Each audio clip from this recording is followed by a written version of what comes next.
Guys কালারটা সেই হয়েছে জোশ। কিছুদিন আগে গাইস দেখি যে এই রুটি দিয়া নাকি মিষ্টি বানায়, তাই আজকে আমরা এটাই চেষ্টা করব। ওকে, লেটস গো স্টার্ট। প্রথমে রুটির এই চার পাঁচটা কাটে নিতে হবে। কাইটা এই অংশগুলো ফালাই দিয়ে শুধু ভিতরের অংশটাই নিতে হইব।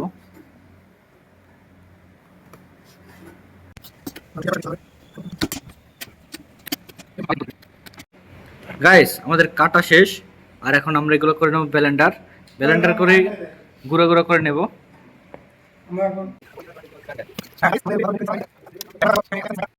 গাইস এগুলো গুঁড়ো করা শেষ। এখন এর সাথে চিনি, তারপরে কিছু আটা দুধ মিক্স করে তারপরে মাখাই নিতে হইব সুন্দর করে। তারপরে আবার আমরা চিনি শিরা বানানোর জন্য চিনিটা রেডি করে নিচ্ছি। একটা পাতিলে সুন্দর মতো চিনিটা পরিমাণ মতো নিয়ে নেব।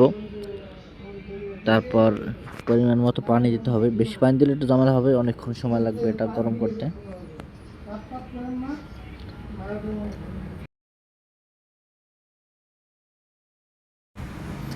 তারপরে আমরা এখন পানি দিয়ে দেবো। পানি দেওয়ার পরে সুন্দর করে এটা জ্বালাইতে দেবো, আর কয়েকটা এলাচি দিতে হইব, 2-3টা দিলেই হয়ে যাব।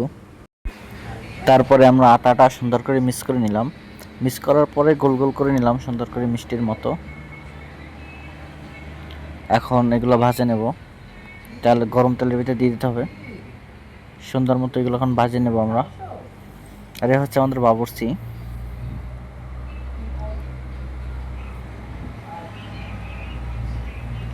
আমরা 2বার ভাজছি অল্প অল্প করে।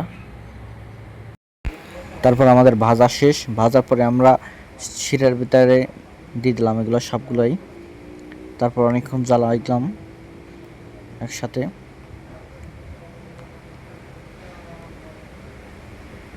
অনেকক্ষণই আমরা জ্বালাইছি এটা। তারপরে গাইস রাত হয়ে যায়। রাতের পরে আমরা এটা সব কিছু বন্ধ করে রাইখা ঘুমাই যাই। পরের দিন আবার বিকাল আইসা ডিউটি চলে গেছিলাম, ডিউটি থেকে আইসা আবার পরে এগুলো বাইর করলাম আজকে। এই যে দেখেন শিরাটাও অসাধারণ হয়েছে, যা বলার বাইরে, শিরাটা সেই স্বাদ হয়েছে।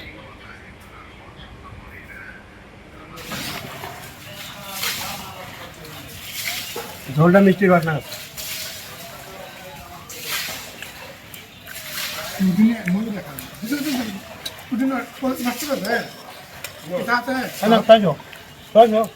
বেশি একটা স্বাদ হয়নি মোটামুটি, কিন্তু শিরাটা সেই স্বাদ হয়েছে। গাইস কালারটা সেই হয়েছে জোশ, কিন্তু তেমন একটা স্বাদ হয়নি। ভিতরে এখন একটু হালকা হালকা শক্ত আছে। বলেন মিষ্টি কেমন আছে ভাই? একবার খাওয়ার মতন। হ্যাঁ, তবে আর একটু টেস্ট হইতো যদি আমরা একটু দুধ দিতে পারতাম। দুধ দুধ থেকে তো ছানা হয়, ছানা তো আমার দেয় নাই, আর মিষ্টিতে অদিনে হয়তো ছানা প্রয়োজন। তারপর গাইস এই যে মিষ্টি আমি দেখাচ্ছি, মিষ্টি দেখা একটু ওদিকে তারপর মিষ্টি ভালো হয়েছে, খারাপ হয় নাই, একবারে অরিজিনাল হচ্ছে জাম কালার টাইপ হচ্ছে।